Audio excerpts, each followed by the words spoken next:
अस्सलाम वालेकुम स्टूडेंट्स। आज हम लोग डिस्कस करने लगे हैं फ़िज़िक्स चैप्टर नंबर 10। हमारा लेक्चर नंबर 2 है। आज हम लोग एग्जांपल्स डिस्कस कर रहे थे सिंपल हार्मोनिक मोशन की, एसएचएम की। तो उनकी दो मज़ीद एग्जांपल्स आज हम लोग डिस्कस करेंगे, जिनमें सबसे पहले है हमारे पास बॉल एंड बाउल सिस्टम। उसके अलावा हमारे पास क्या है, मोशन ऑफ सिंपल पेंडुलम। हमारे पास इन दोनों एग्जाम्पल के जो कुछ की पॉइंट्स हैं वो हैं हमारे पास फोर्स और उसकी डायरेक्शन हम लोग क्या करेंगे, फाइंड आउट करेंगे। जिस तरह के हम लोगों ने पहले भी डिस्कस किया था कि दो कंडीशंस हम लोगों ने फुलफ़िल करनी है।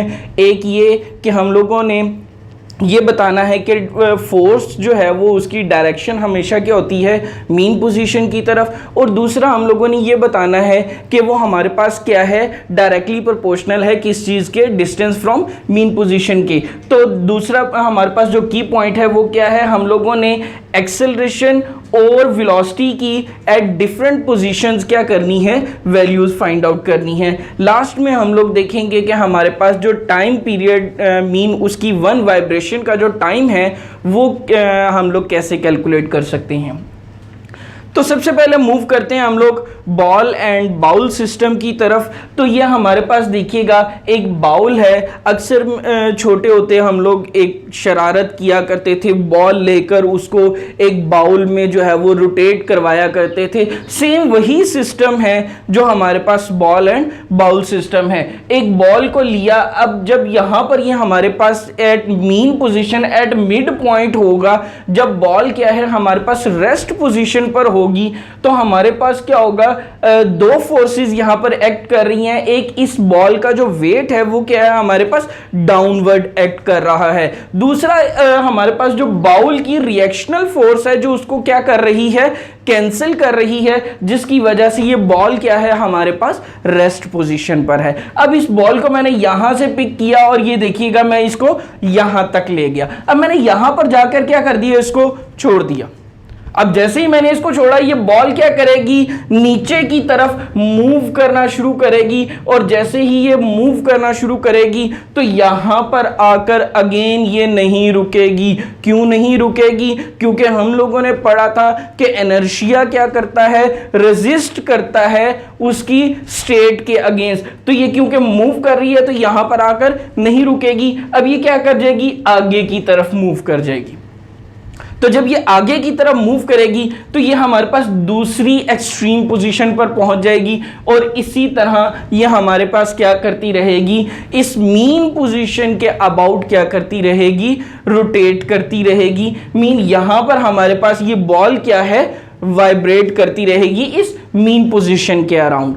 अब वाइब्रेशन स्टार्ट हो गई। हम लोग बेसिकली अब ये देखने लगे हैं कि हमारे पास एक्सेलरेशन और वेलोसिटी की वैल्यू किन पॉइंट्स पर कैसे और किस तरह की होंगी, मीन उनकी वैल्यू क्या क्या होंगी। तो सबसे पहले देखिएगा हमारे पास पॉइंट ओ, मैं इस पोजीशन को पॉइंट क्या नाम दे रहा हूं, ओ का नाम दे रहा हूं। मीन हमारे पास ये क्या है, मीन पोजीशन है। मीन पोजीशन पर हमारे पास जो जब ये मूव करेगा मीन पोजीशन से पॉइंट ए की तरफ, इस पॉइंट को मैं क्या नाम दे रहा हूं, पॉइंट ए का नाम दे रहा हूं। जब ये ओ से ए की तरफ मूव करेगा, तो ओ से ए की तरफ जब ये मूव करेगा तो अब इसकी वेलोसिटी आहिस्ता आहिस्ता क्या हो रही है, कम हो रही है। सर आपको कैसे पता चला इसकी वेलोसिटी कम हो रही है? बेटा यहां पर जो है बॉल आकर क्या कर गई, रुक गई। जब ये बॉल यहां पर आकर रुक गई, इसका मतलब ये है कि वेलोसिटी क्या है, 0। तो यहां से क्योंकि स्टार्ट हुई थी, यहां पर आकर रुक गई, तो रुकने का मतलब यह है कि इसके दरमियान आहिस्ता आहिस्ता उसकी वेलोसिटी क्या है, हमारे पास डिक्रीज हो रही है, मीन कम हो रही है। तो मैं यहां पर एक चीज लिख देता हूं आप लोगों के साथ कि जब ये मूव कर रही है, कहां से, पॉइंट ओ से किस तरफ को, पॉइंट ए की तरफ, तो वेलोसिटी हमारे पास क्या करेगी, वेलोसिटी हमारे पास हो जाएगी डिक्रीज। क्यों? क्योंकि यहां पर आहिस्ता आहिस्ता इसकी वेलोसिटी क्या हो रही है, डिक्रीज हो रही है। अब हम लोग देखते हैं कि एक्सेलरेशन की वैल्यू क्या होगी। तो एक्सेलरेशन हमारे पास क्या होगा, एक्सेलरेशन की वैल्यू हमारे पास क्या करती जाएगी, इंक्रीज करती जाएगी। सर हमें नहीं याद कि एक्सेलरेशन की वैल्यू कैसे इंक्रीज होगी। तो बेटा लास्ट लेक्चर में हम लोगों ने डिस्कस किया था कि जैसे जैसे हमारे पास मीन पोजीशन से डिस्टेंस डिस्प्लेसमेंट इंक्रीज होता जाएगा तो हमारे पास एक्सेलरेशन क्या होता जाएगा, इंक्रीज होता जाएगा। क्यों? क्योंकि हमारे पास हम लोगों ने पढ़ा था कि एक्सेलरेशन जो है वो डायरेक्टली प्रोपोर्शनल है किस चीज के, डिस्प्लेसमेंट के। मीन पोजीशन से डिस्प्लेसमेंट की क्या है हमारे पास, डायरेक्टली प्रोपोर्शनल है। तो एक्सेलरेशन हमारे पास क्या होता जाएगा, इंक्रीज होता जाएगा। अच्छा जी, तो ये था हमारे पास O से A की तरफ। अब जब ये दोबारा मूव करेगी हमारे पास पोजीशन OA से कहां की तरफ, पोजीशन O की तरफ जब ये मूव करेगी तो पोजीशन A से O की तरफ जब ये मूव करेगी तो हमारे पास अब डिस्टेंस क्या हो रहा है, डिस्प्लेसमेंट क्या हो रहा है, डिक्रीज हो रहा है। तो क्योंकि ये हमारे पास अब डिस्टेंस डिक्रीज हो रहा है तो एक्सेलरेशन हमारे पास अब यहां पर क्या होना शुरू हो जाएगा, डिक्रीज होना शुरू हो जाएगा। ठीक है, लेकिन वेलोसिटी अब हमारे पास क्या होगी, वेलोसिटी हमारे पास इंक्रीज होना शुरू हो जाएगी। यहां से आहिस्ता आहिस्ता इसकी वेलोसिटी क्या है हमारे पास, इंक्रीज होना शुरू हो जाएगी। तो O पॉइंट पर आकर हमारे पास मैक्सिमम होगी तो आहिस्ता आहिस्ता इसकी वेलोसिटी क्या है, इंक्रीज होगी। इसके बाद यहां पर आकर ये क्योंकि रुकेगा नहीं, अभी हम लोगों ने डिस्कस किया इनर्शिया की वजह से आगे की तरफ मूव करेगा। तो जब ये आगे की तरफ मूव करेगा पॉइंट O से, इसको हम लोग पॉइंट B का नाम देते हैं, पॉइंट O से पॉइंट B की तरफ जब ये मूव करेगा हमारे पास, तो पॉइंट O से पॉइंट B की तरफ हमारे पास ये क्या कर रहा है, मूव कर रहा है। तो पॉइंट O से पॉइंट B की तरफ सेम वही होगा जिस तरह हमारे पास पॉइंट O से A की तरफ मूव किया था। तो जब O से A की तरफ मूव कर रहा था तो वेलोसिटी हमारे पास क्या है, वेलोसिटी हमारे पास डिक्रीज हो रही थी। वेलोसिटी हमारे पास क्या कर रही थी, डिक्रीज हो रही थी। एक्सेलरेशन हमारे पास क्या हो रहा था, एक्सेलरेशन हमारे पास इंक्रीज हो रहा था। सेम वही सिचुएशन क्या है हमारे पास दूसरी साइड पर भी आ जाएगी। अब इसी तरह जब हमारे पास मूव करेगा पॉइंट B से पॉइंट O की तरफ, तो जब पॉइंट B से O की तरफ मूव करेगा तो वही सिचुएशन आ जाएगी जो हमारे पास A से O की तरफ थी। और वो सिचुएशन क्या थी हमारे पास कि एक्सेलरेशन हमारे पास क्या है, डिक्रीज कर रहा है और वेलोसिटी हमारे पास क्या कर रही है, वेलोसिटी हमारे पास इंक्रीज हो रही है। क्यों? क्योंकि ये मीन पोजीशन की तरफ मूव कर रहा है। सही है जी। तो ये हमारे पास क्या है, simple ball and bowl system है। तो बॉल एंड बाउल सिस्टम में एक चीज हम लोग जो है वो स्किप कर रहे हैं। वो क्या है हमारे पास, सर आपने बताया था, एक चीज तो आपने बता दी कि एक्सेलरेशन डायरेक्टली प्रोपोर्शनल है डिस्प्लेसमेंट के। सर आपने दूसरी कंडीशन नहीं फुलफिल की। हाँ तो चलें दूसरी कंडीशन भी देख लेते हैं इस पर कैसे फुलफिल होगी। तो देखिएगा जैसे जैसे ये यहां से मूव कर रहा है हमारे पास पॉइंट A की तरफ, तो A की तरफ इसकी वेलोसिटी क्या हो रही है, डिक्रीज हो रही है। तो डिक्रीजिंग वेलोसिटी का मतलब क्या है हमारे पास, मतलब ये है कि हमारे पास जो फोर्स लग रही है वो क्या है हमारे पास इसके ऑपोजिट डायरेक्शन में है। फोर्स हमारे पास क्या है, ऑपोजिट डायरेक्शन में। तो यहां पर जब पहुंची तो फोर्स हमारे पास क्या है, ऑपोजिट डायरेक्शन में। अब फोर्स की डायरेक्शन क्या है, टुवर्ड मीन पोजीशन।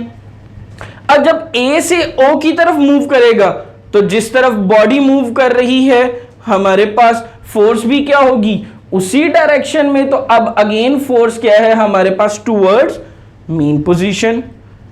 अब यहां से O से B की दरमियान देख लेते हैं। तो O से B के दरमियान देखिएगा हमारे पास क्या है, O से B की तरफ मूव कर रही है तो आहिस्ता आहिस्ता इसकी वेलोसिटी क्या हो रही है, डिक्रीज हो रही है। तो जब इसकी आहिस्ता आहिस्ता वेलोसिटी डिक्रीज हो रही है तो अगेन फोर्स क्या है हमारे पास, टुवर्ड पोजीशन O है। अब अगर टुवर्ड्स पोजीशन O है तो यहां पर पहुंचने के बाद ये दोबारा क्या करेगी, ओ की तरफ मूव करेगी, तो क्योंकि ये ओ की तरफ मूव कर रही है, स्पीड इंक्रीज हो रही है, तो इंक्रीजिंग स्पीड का मतलब ये है कि फोर्स क्या है हमारे पास इसी डायरेक्शन में लग रही है। तो सर हम लोगों ने दूसरी कंडीशन भी क्या कर दी, पूरी कर दी। इसका मतलब क्या हुआ सर, इसका मतलब ये हुआ कि बॉल एंड बाउल सिस्टम हमारे पास क्या है, सिंपल हार्मोनिक मोशन की ही एक क्या है, एग्जाम्पल है। क्या है हमारे पास, सिंपल हार्मोनिक मोशन की ही एक एग्जाम्पल है। तो ये तो हो गया हमारे पास बॉल एंड बाउल सिस्टम। चलो मूव करते हैं हम लोग सिंपल पेंडुलम सिस्टम की तरफ, कि हमारे पास जो मोशन ऑफ सिंपल पेंडुलम है वो किस तरीके से जो है वो हमारे पास सिंपल हार्मोनिक मोशन है। तो सबसे पहले देखिएगा हमारे पास सिंपल पेंडुलम होता क्या है। क्यों भाई, सिंपल पेंडुलम हमारे पास होता क्या है, तो सिंपल पेंडुलम हमारे पास क्या है, एक सिंपल बॉब है। बॉब मीन एक छोटी सी बॉल, हैवी वेट बॉल होती है, जिसके साथ क्या है हमारे पास एक हुक लगी हुई होती है। उसको हम लोगों ने एक रस्सी के साथ और एक इनएक्सटेंसिबल स्ट्रिंग, जिसको हम लोग कहते हैं इनएक्सटेंसिबल स्ट्रिंग मीन ऐसी स्ट्रिंग जो हमारे पास जो है वो क्या है, एक्सटेंड नहीं हो सकती, मीन हमारे पास खींची नहीं जा सकती, बहुत ज्यादा खिंचाव नहीं आता उसमें। तो वो हमारे पास क्या है, इन एक्सटेंसिबल स्ट्रिंग के साथ हम लोग क्या करते हैं, बांधते हैं, और उसको एक ऐसी जगह के साथ, एक ऐसी जगह से बांधते हैं जहां पर हमारे पास क्या है, जो हमारे पास क्या है, फ्रिक्शन लेस होती है। क्योंकि अब जब ये मूव करेगी तो मूव करने की वजह से ऑब्वियसली फ्रिक्शन प्रोड्यूस हो सकती है, लेकिन ये जगह ऐसी है जहां पर हमारे पास फ्रिक्शन क्या है, मौजूद ही नहीं है, मीन फ्रिक्शन लेस है। तो इसको हम लोग क्या कहेंगे, सिंपल पेंडुलम कहेंगे। ये आप लोगों के सामने मैंने एक सिंपल सी डायग्राम बना दी सिंपल पेंडुलम की, कि हमारे पास एक हम लोगों ने उसको फ्रिक्शन लेस सपोर्ट के साथ क्या कर दिया है, बांध दिया। बांधने के बाद ये एक एक्सटेंसिबल स्ट्रिंग है, उसके साथ हम लोगों ने क्या कर दिया, एक बॉब क्या कर दिया, अटैच कर दिया। तो ये हमारे पास क्या है, एक सिंपल पेंडुलम है। अब सिंपल पेंडुलम सर समझ आ गया कि क्या होता है। अब इसकी दोनों कंडीशन फुलफिल करें ताकि सर हमें पता चल जाए कि क्या ये सिंपल हार्मोनिक मोशन है या नहीं है। तो सिंपल हार्मोनिक मोशन को चेक करने के लिए सबसे पहले देखिएगा कि हमारे पास इसमें फोर्स कौन सी लग रही है। सर इसका वेट क्या कर रहा है, डाउनवर्ड एक्ट कर रहा है। जब ये रेस्ट पोजीशन पर था तो इसका वेट डाउनवर्ड था, स्ट्रिंग की टेंशन क्या थी, अपवर्ड थी, दोनों एक दूसरे को क्या कर रही थी, कैंसिल कर रही थी। तो ये हमारे पास क्या था, रेस्ट पोजीशन पर था। लेकिन जब मैंने इस बॉब को पकड़ के यहां से यहां पर मूव किया, मैंने क्या किया, इस बॉब को पकड़ के यहां से यहां पर ले गया। यहां पर जाकर जब मैंने इसको छोड़ा तो ये नीचे की तरफ नहीं गया, वेट की तरफ नहीं गया, ये किस तरफ को गया, हमारे पास मीन पोजीशन की तरफ मूव कर गया।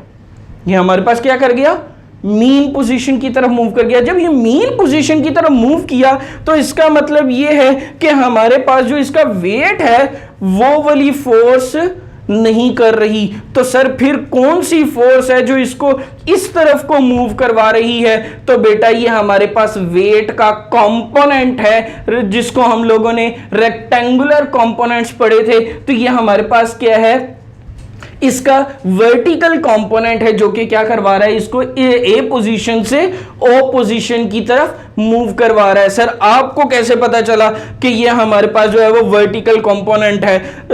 ये हो सकता है हमारे पास हॉरिजॉन्टल कंपोनेंट हो, आप कैसे कह सकते हैं कि ये वर्टिकल कंपोनेंट है?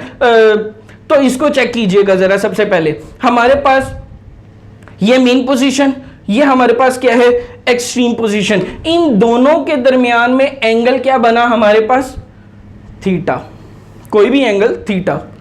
ये हमारे पास क्या है, एंगल थीटा। अब ये एंगल है हमारे पास, कोई भी एक एंगल है। अब यहां पर देखिएगा जरा, मेरे पास इसी कंपोनेंट के बिल्कुल स्ट्रेट अगर मैं ड्रॉ करूं तो मेरे पास क्या है, एक और कंपोनेंट आ जाएगा। अगर मैं इन दोनों को यहां पर मैं इस को दोबारा से ड्रॉ कर लेता हूं कि ये मेरे पास क्या है, mg साइन थीटा, ये मेरे पास क्या है, mg कॉस थीटा।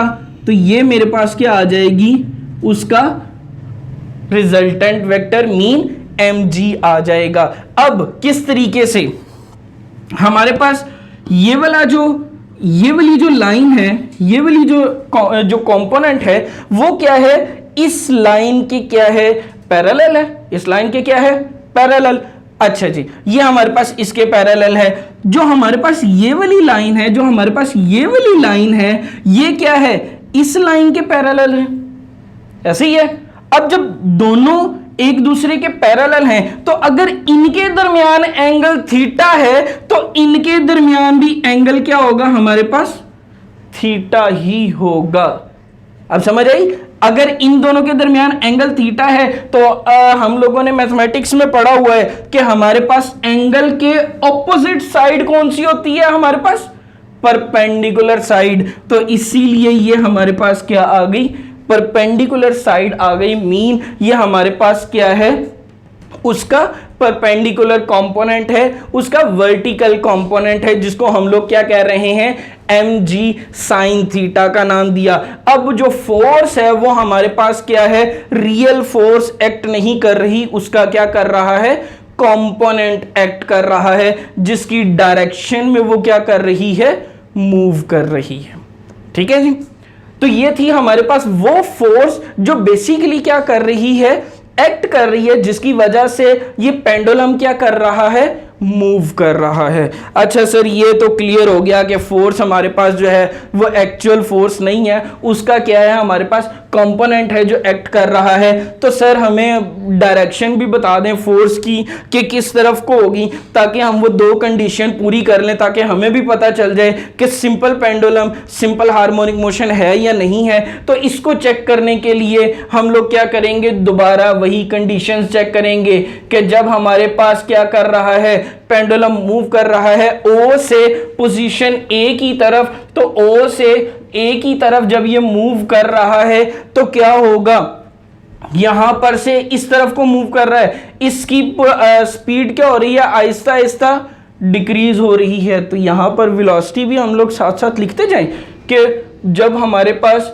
मूव कर रहा है पोजीशन O से किसकी तरफ, A की तरफ, तो इसकी हमारे पास स्पीड क्या हो रही है, स्पीड हमारे पास डिक्रीज हो रही है। डिक्रीजिंग स्पीड का मतलब ये है कि सर इसकी जो फोर्स है वो क्या है, ऑपोजिट डायरेक्शन में एक्ट कर रही है ना। फोर्स क्या है हमारे पास, ऑपोजिट डायरेक्शन में एक्ट कर रही है।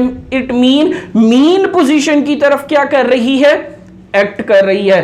तो A से O की तरफ, तो O से A की तरफ जब ये मूव करेगा तो फोर्स किस डायरेक्शन में होगी, हमारे पास मीन पोजीशन की तरफ।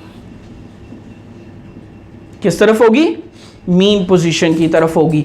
चलें सर, यहां तक तो पहुंच गया। A से O की तरफ वापस मूव करते हैं, तो जब ये हमारे पास मूव करेगा कहां से, पॉइंट A से पॉइंट O की तरफ, तब हमारे पास क्या होगा, तब हमारे पास होगा ये कि अब हमारे पास स्पीड क्या कर रही है, इंक्रीज कर रही है। अब हमारे पास स्पीड क्या कर रही है, इंक्रीज कर रही है। सर कैसे पता चला इंक्रीज कर रही है, बेटा क्योंकि जीरो पोजीशन से आहिस्ता आहिस्ता इसने इस तरफ को मूव करना शुरू किया। तो क्योंकि इस तरफ को मूव करना शुरू किया, इसका मतलब यह है कि इंक्रीजिंग स्पीड है, फोर्स क्या है, इस डायरेक्शन में एक्ट कर रही है। तो अगेन हमारे पास फोर्स क्या है, इसी डायरेक्शन में मीन पोजीशन की तरफ क्या कर रही है, एक्ट कर रही है। यहां पर अगेन हमारे पास जो इसकी स्पीड है वो क्या कर रही है, इंक्रीज कर रही है। जब हम लोग A पॉइंट से O पॉइंट की तरफ मूव करेंगे तो हम लोगों ने देख लिया कि इसकी दोबारा से पोजीशन क्या है, मीन पोजीशन की तरफ। इसकी डायरेक्शन क्या है, मीन पोजीशन की तरफ ही है। सर ये वाला तो क्लियर है हमारे पास कि पॉइंट O से A की तरफ गया या A से O की तरफ गया, तो हमारे पास जो डायरेक्शन है वो क्या है, मीन पोजीशन की तरफ। अब O से B की तरफ भी हमें बता दें ताकि हमें जरा मजीद क्लियर हो जाए कि क्या वाकई ऐसा ही है। हाँ जी, तो चलें देख लेते हैं। यहां से O से B की तरफ जा रहा है, तो जब यह हमारे पास मूव कर रहा है कहां से, O से किस तरफ को, बी की तरफ, तो जब ये ओ से बी की तरफ जा रहा है तो आहिस्ता आहिस्ता इसकी स्पीड क्या हो रही है, डिक्रीज। डिक्रीज कैसे हो रही है जी, बिल्कुल अभी हम लोगों ने बताया कि आहिस्ता आहिस्ता ये यहां पर जाकर क्या कर जाएगा, रुक जाएगा, रुकने के बाद दोबारा मूव करेगा, तो यहां पर रुक गया, इसका मतलब यह है कि यहां से आहिस्ता आहिस्ता इसकी स्पीड क्या हो रही है, डिक्रीज हो रही है। अगर डिक्रीज हो रही है तो फोर्स हमारे पास किस डायरेक्शन में लगेगी, फोर्स हमारे पास अगेन पॉइंट ओ की तरफ लगेगी। सही है, पॉइंट ओ की तरफ लगेगी। जब ये हमारे पास पॉइंट ओ की तरफ लगेगी तो इसका मतलब ये हुआ कि यह हमारे पास क्या है, अगेन मीन पोजीशन की तरफ है, अगेन मीन पोजीशन की तरफ है। जब ये हमारे पास अगेन मीन पोजीशन की तरफ है, अब ये बी से ओ की तरफ आएगा। ये पॉइंट कौन सा था हमारे पास, जब ये मूव कर रहा था पॉइंट ओ से किसकी तरफ, पॉइंट बी की तरफ मूव कर रहा था। जब ये पॉइंट ओ से बी की तरफ मूव कर रहा था तो मीन पोजीशन, अब बी से ओ की तरफ मूव करेगा, मीन हमारे पास मूव कर रहा है कहां से, पॉइंट बी से ओ की तरफ। तो जब पॉइंट बी से ओ की तरफ मूव कर रहा है तो अब अगेन क्या है, इसकी स्पीड इंक्रीज हो रही है। तो स्पीड इंक्रीज हो रही है, इसका मतलब यह है कि इसी डायरेक्शन में क्या है, हमारे पास फोर्स एक्ट कर रही है। तो अगेन हमारे पास इसकी पोजीशन क्या होगी, इसकी डायरेक्शन क्या होगी, मीन पोजीशन की तरफ होगी। यहां पर हम लोगों ने देखा कि चारों सिचुएशंस में हमारे पास फोर्स की जो डायरेक्शन है वो क्या है, मीन पोजीशन की तरफ। सर एक कंडीशन पूरी हो गई है ना, एक कंडीशन क्या हो गई, पूरी हो गई। चले जी देखते हैं फिर अगली कंडीशन कि हमारे पास जो एक्सेलरेशन है वो क्या होगा। तो वो होगा ये कि हमारे पास जब मूव कर रहा था पॉइंट बी से ओ की तरफ, तो हमारे पास वेलोसिटी क्या कर रही थी, दोबारा से इंक्रीज कर रही थी। अब इन्हीं पॉइंट्स पर एक्सेलरेशन देखते हैं ओ से ए की तरफ। ओ से ए की तरफ डिस्टेंस, डिस्प्लेसमेंट क्या हो रहा है, इंक्रीज हो रहा है। तो जब ये इंक्रीज हो रहा है तो इसका मतलब क्या है, एक्सेलरेशन भी हमारे पास क्या होगा, इंक्रीज ही होगा। तो एक्सेलरेशन क्या हो रहा है, इंक्रीज हो रहा है। सही है। अब जब ये पॉइंट ए से ओ की तरफ मूव करेगा तो एक्सेलरेशन हमारे पास क्या हो रहा है, डिक्रीज। सर कैसे पता चला, हमें पता चल गया, क्यों, क्योंकि यहां पर डिस्प्लेसमेंट क्या हो रहा है, डिक्रीज हो रहा है। तो इसका मतलब हुआ कि एक्सेलरेशन भी हमारे पास क्या है, डिक्रीज हो रहा है। यहां पर हमारे पास वही सिचुएशन आ जाएगी जो पॉइंट ओ से ए और ए से ओ थी। तो एक्सेलरेशन यहां पर क्या होगा, हमारे पास अगेन इंक्रीज हो जाएगा, और यहां पर हमारे पास जो एक्सेलरेशन है वो क्या हो जाएगा, वो हमारे पास डिक्रीज हो जाएगा। सर दोनों कंडीशन पूरी हो गई। पहली हम लोगों ने पूरी कर दी कि फोर्स की डायरेक्शन हमेशा क्या है, मीन पोजीशन की तरफ। उसके अलावा हमारे पास जो है वो फोर्स या एक्सेलरेशन क्या है, डायरेक्टली प्रोपोर्शनल है किस चीज के, मैग्नीट्यूड ऑफ डिस्टेंस के, मीन डिस्प्लेसमेंट के हमारे पास क्या है, इक्वल, डायरेक्टली प्रोपोर्शनल है। दोनों कंडीशन पूरी होगी। इसका मतलब ये हुआ कि हमारे पास जो सिंपल पेंडुलम है वो भी क्या है, is an example of simple harmonic motion. ये हमारे पास किसकी एग्जाम्पल है, सिंपल हार्मोनिक मोशन। अच्छा सर ये तो आपने बहुत अच्छा किया कि दोनों कंडीशन पूरी हो गई, सिंपल हार्मोनिक मोशन हमें समझ आ गई।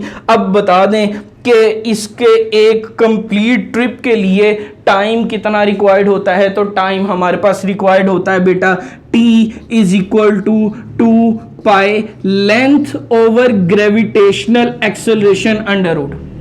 हमारे पास टाइम पीरियड क्या होता है, 2 पाई लेंथ। अब लेंथ क्या है हमारे पास, यहां से लेकर पेंडुलम के मिड तक, यह हमारे पास क्या कहलाती है, लेंथ ऑफ पेंडुलम कहलाती है। Length divided by gravitational acceleration, 9th class chapter number 2 last topic हम लोगों ने पढ़ा था।